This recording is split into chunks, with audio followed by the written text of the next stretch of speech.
Well, it's great to meet you. I love what you're doing. I love your activism. I love your backstory. And before we get into your work, I want to know 4 years ago, this whole pandemic was really kind of the raging. And I mean, I think it was around this time George Floyd happened. There were so many questions that were happening at the time. How did you ultimately make it through that time period? And how did it change the way that you live your life and do your work? So I had been trying to figure out how to write my book. I thought I had prior to starting in 2018, I started working with a ghostwriter. He ended up being much better of a ghost than a writer. And so when the George Floyd murder happened, I heard George W. Bush get on air and say something to the effect of, we finally have to deal with this, ugliness of racism. And that just set me off because here you are, a former president, an extremely powerful man. Don't tell us what we need to do. Lead us. If that's what you truly feel, then show us and be a part of that change. And I started to relate that to similarly, Hillary Clinton ran in 2016, and in the primaries, she was so adamant about the harms that was going on in Flint, Michigan. And, she was going to fight tooth and nail. And once she beat Bernie, that kind of died down and didn't, become such a prevalent issue for her. When she lost, my thought was, well, where is the passion? Because these people still have the issue of the water being tainted, and we need. You're still Hillary Clinton. You still can go lead the charge if this is truly what's valuable to you. And I just got sick of it, and so I reached out to another person about, hey, can you be my ghostwriter? Because my writing skills were at the time less than adequate. And she said, nope, I can help you. You tell your story. And the one thing I got from the ghostwriter initially was, he asked me a question: what would be 6 steps to healing? And I ended up making it 7 steps to healing. And so my book became writing the book was during that whole kind of pandemic time, became stories of my journey plus 7 steps to healing the harms of our culture. So let's get to the heart and soul of exactly what you do, what your work is. I'm going to put you in front of a bunch of third grade students. It's career day. And one of the kids says, "Hey, what do you do for a living?" How do you answer them? So I am working to inspire others, work with college students to build a different type of culture, to understand how our culture was developed, and to start to recognize the intentionality it takes to building a more peaceful and humane culture. That would be the synopsis.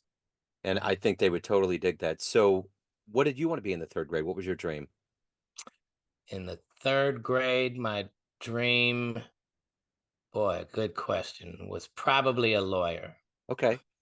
Well, you're what you're kind of doing is fighting for the rights of everyone out there. So it seems as though that's the manifest has worked.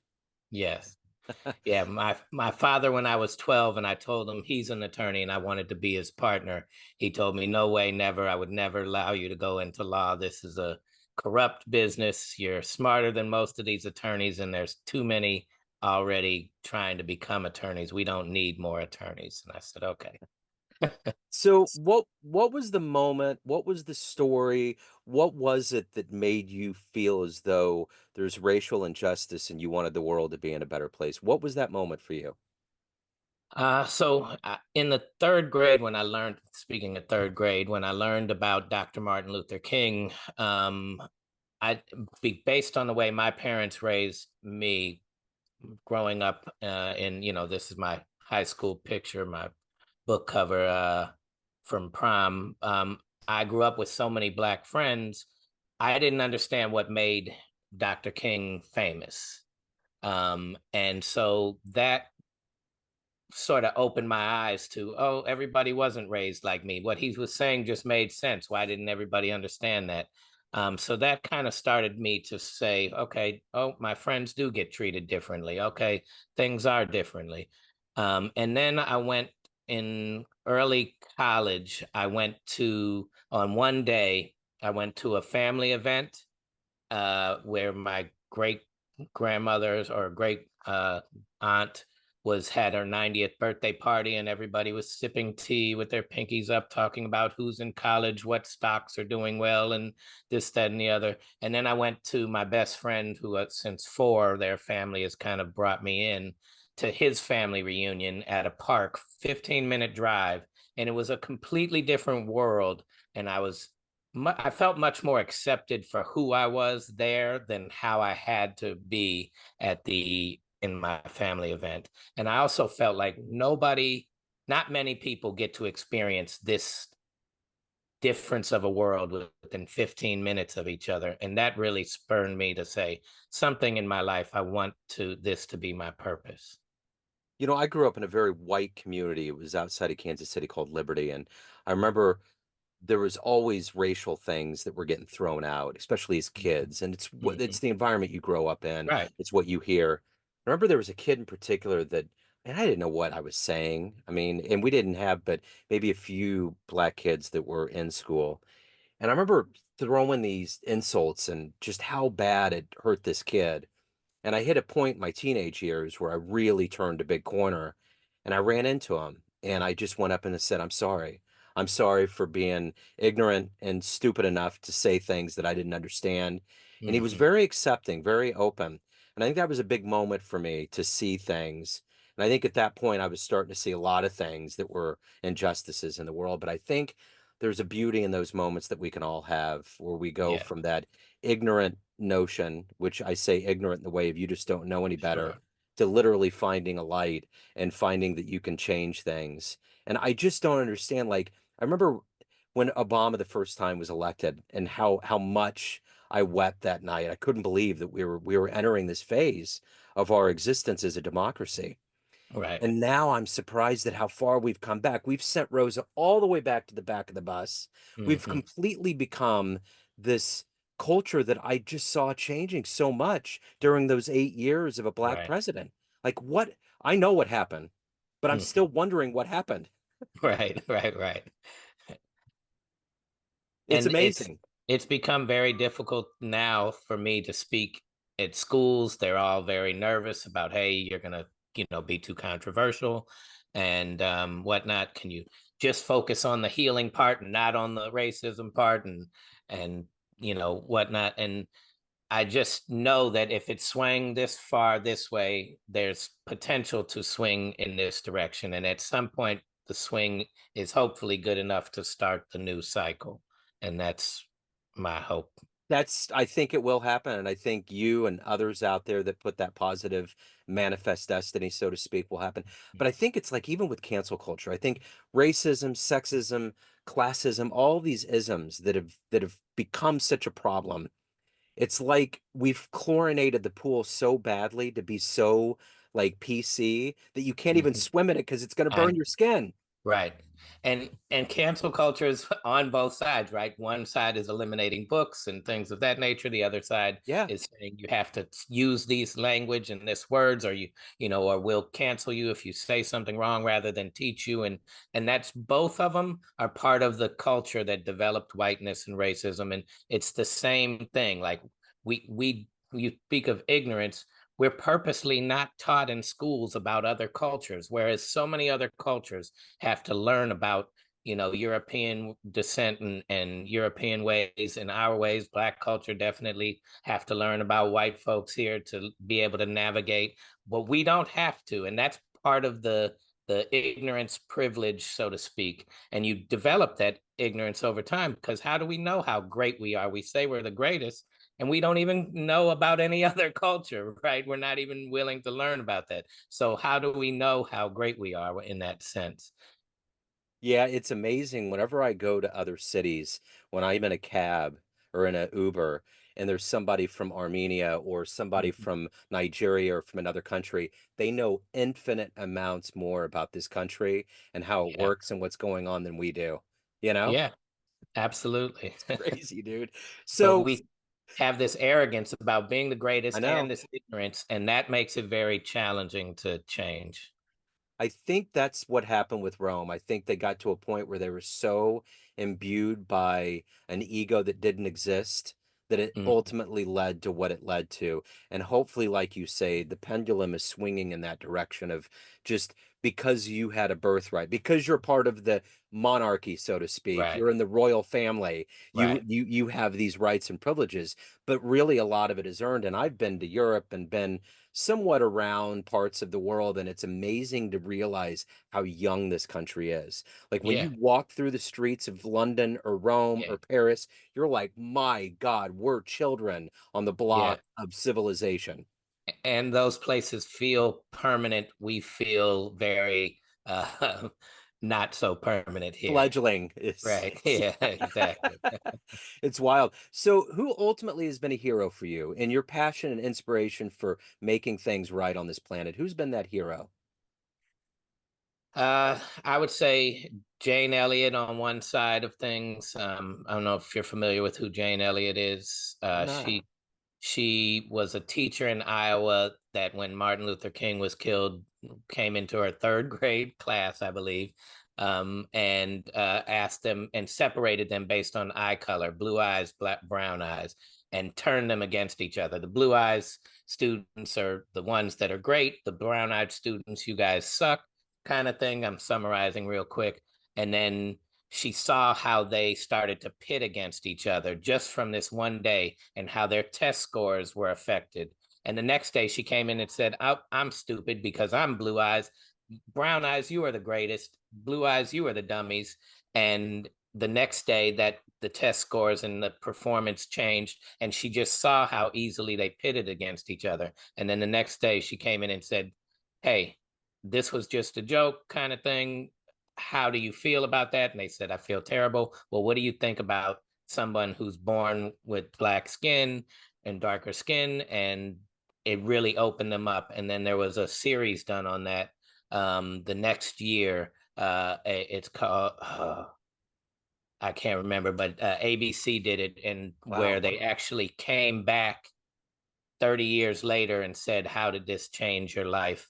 And she's been speaking on this issue very poignantly about how we're taught in our education to be arrogant and ignorant and to those levels. Um, Wow.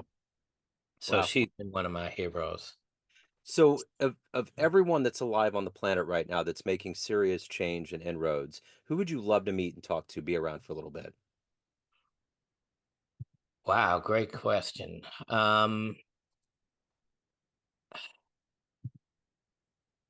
Boy, that's a great, a great question. I would say, right now, because Cornell West is running for president. I would love to be able to, speak to him. His linguistic skills are much better than mine. I don't know if any of that could rub off from a handshake. But I would also say, there's athletes and entertainers that I would really love. See, one of the people on the picture is Nelly, Oh yeah. and so I worked with him for 4 years and I got to see the impact, right? The change happens, more impact happens through education. As far as persons, through entertainment than through like, politicians and whatnot. I know that policies are very important, but change of energy really is influenced by athletes and entertainers. And so, from the LeBron James to whomever, I can see the impact that they potentially can make by coming together and showing a different way. Absolutely. Yeah, and a lot of those impoverished, what we would call, you know, those neighborhoods that are going through urban blight need that so badly. Yeah. I used to work in a YMCA. I used to run a couple labs. One was on the Missouri side, and one was on the Kansas side, and they were real impoverished neighborhoods. And we had computer labs, and there was a teen program, and it was essential for them to have an outlet to go to. And it's Hmm. amazing because too, I notice in Kansas City, movie theaters will open up, and it'll just get descended on by a lot of these kids and they'll just close them up. They don't have anywhere to go. They don't have anyone to Right. look up to. There's such a level of blight that Yeah. just continues, and it's systemic through generations. And there's ways to stop that, like with the work you're doing. It's totally Sure. plausible. Well, thank you. Yeah. Yes. So, um, so I'm curious. At the end of the day, what gets you up every day to do this work? You're going up.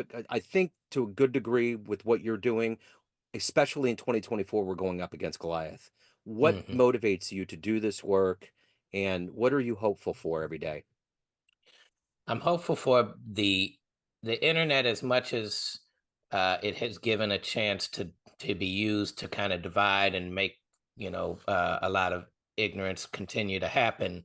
It also gives us a lot of the younger generation a chance to have challenged um, the systems that we've been taught. We didn't have an outlet to learn anything other than schooling and media, right? And the books and whatnot. They get a chance to learn about other cultures and say, hey, this system isn't working.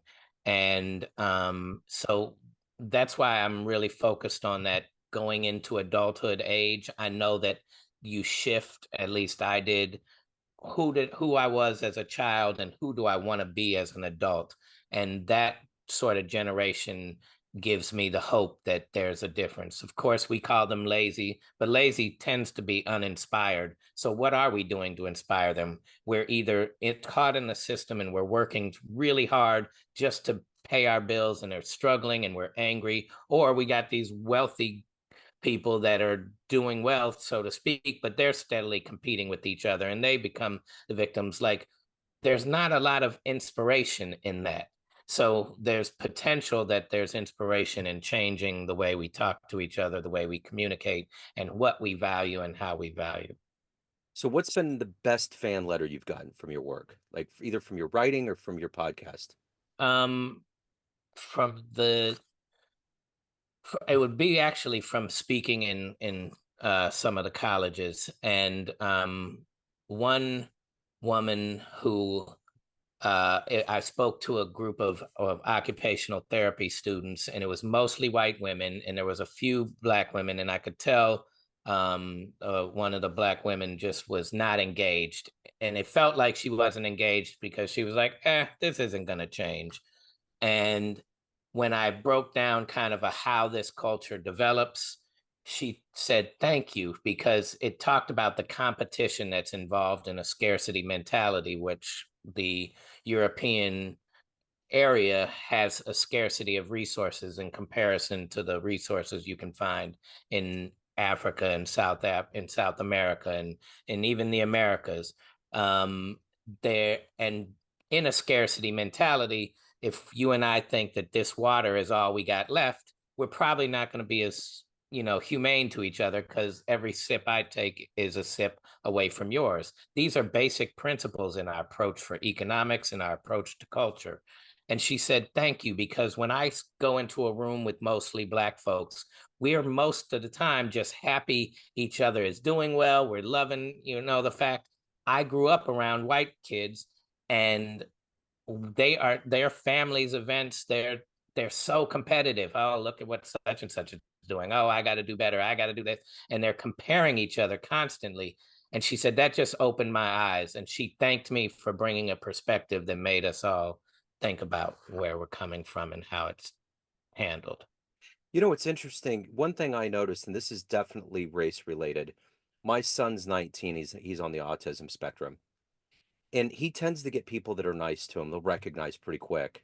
Mm-hmm. But I noticed that the black community, especially, is a level of caring that's different. Yeah. There's a level of empathy that's different. I can't quite put my finger on it. I can't quite verbalize it, but there's a feeling that is genuine and deep. Yeah. And I think it's what you're saying. There's a level There's of a level of welcoming uh-huh.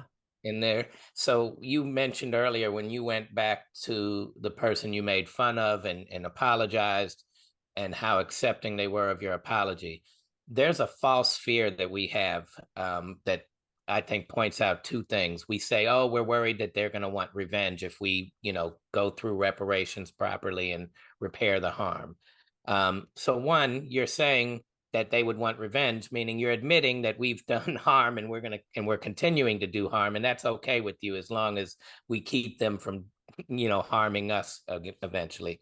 But two, it's a false fear because no matter how many churches we've burned down, cities we've bombed that were developed, from Black Wall Street to Rosewood to those other places all over, the drugs we've implemented, guns into their cultures, there's never been a mass attack on innocent white folks from black folks. I mean, or maybe you could find one or two, but in comparison, You're it's right. not in their culture, Yep. right? And Willie D, who's a gangster rapper from the 80s and 90s or 90s, said, you know, it's not in us. And this is somebody that's, been portrayed as being this violent person. It's not in us to do that. Cat Williams says, "You've been waiting for 400 years for us to strike this revenge because we're the savages. It's not in us. Come over and just join us with humanity. Repair the harm is such a thing that we can all value from so that we can have a much more humane lifestyle."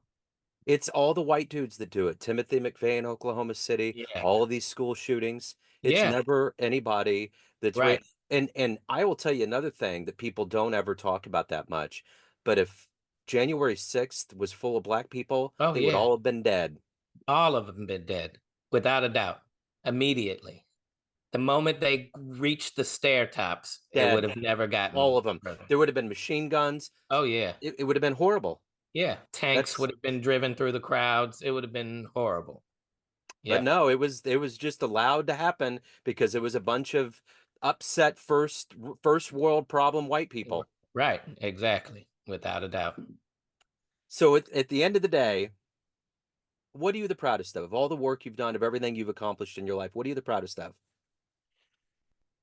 Uh, I am the proudest of actually just having experienced enough in various black communities to have seen what you have expressed, that the welcoming and what a humanity looks like, and knowing that if we intentionally do this, I've seen change in racist white folks just by being around them, not by trying to force the change, but by saying, oh, we both like sports, oh, we both want this for our family. And then all of a sudden they're less comfortable speaking and using the N word and using terms and kind of starting to open up. And I just think that there's a chance for humanity, and I can see it, and that makes me proud. I'm not bragging, but I'm not also going to hide my light. That the fact that I can, have been raised to be able to see and experience it is something I'm proud of. In my other incarnation, I have a jazz radio show, and I've been Mhm. doing it now for about, what am I going on now? For 13 years. Uh-huh. And that's really celebrating the African Americans that really Right. made it. And it's interesting. I've never said this publicly, but I'm going to now. The one I have a good friend of mine that's the engineer for my show, and he's the Uh-huh. catalyst for me doing the show. And it's a station called KCXL, and they're very right wing, and they Uh-huh. have a thing called Sputnik on from Russia, and they're just really right wing. And for a long time, I haven't been comfortable being on that format. But as I've been on there, I Hmm. think that me being kind of the one no pun intended, being the black sheep on that station, Right. I think there's people that are hearing the other side because Jesus didn't hang out with all the people that were like him, Right. and neither did Martin Luther King. Yeah. There was a level of all these people that hung out with the others, and I've always thought for all these years, this is the place that my show should be. I really would rather be on an NPR station. I would Right. rather be on a station that people are craving to hear the jazz. But if they Uh-huh. accidentally are listening to something Right. that they're used to being programmed, and they hear this jazz station with all of these cats doing stuff, Right. it's always brought me a tremendous amount of warmth that one person's going to be like, you know what? I get it. I get it. Yeah. You know? So, I love it. yeah, it's great. It's great. So let's say you have a dream tonight. You run into the 18-year-old version of you, and you can give that young version of you a piece of advice based on the life you've led, the wisdom you've gained. What advice would you impart on that young version of you? Uh, don't be so strategic and and kind of do more and allow yourself to make more mistakes. At that point, because of how I saw my privilege, I wanted to go into the system strategically. I was going into banking at the time, or I wanted to go into banking and change the world that way. I I I wanted to sort of be this covert kind of person, and instead, I've I don't have as much of a name for myself, so to speak. And it's not about recognition, but it is about impact. And so um, I would have been a little more, you know, in tune with how to be vocal about the change I wanted to see then versus so strategic. When Nellie's career took off, oh, if I make it to this level, I can, I can influence powerful people and this, that, and the other. And when I finally got to uh, to the Hebrew Israelite community in Israel and saw a level of humanity I'd never seen before, I recognized the intentions that it takes to go into it. And the real threat to this system is peaceful communities. It is why we blew up, uh, Black Wall Street in Tulsa, why we've harmed all these communities. It's not because they were preparing to attack us. It's because peace is the ultimate threat to this level of dominance and control. So at the end of the day, everyone has a perception of you, family, friends, all your fans, but you run the show. What's your perception of you? Who do you think you are? My perception of me is someone with a clear vision and a beautiful purpose that is looking for the right spark to create the flame. Well said. If anyone wants to get involved with your podcast, your book, anything in your world, where's the best place to go? Reach out. So raceforwhat.com is going to be the best way. You can reach through all the social media through raceforwhat.com. The podcast is samedifference.life. And yeah, it's those two sites will lead you to the social media you need to contact us as well. Right on, Jesse. This has been great. Thank you for the work you're doing. I mean, this has been a great joy. Keep doing the great work, man. I've loved this interview. Thank you. Keep up the great work on your end too. Yes, sir, man. Thank you. Change.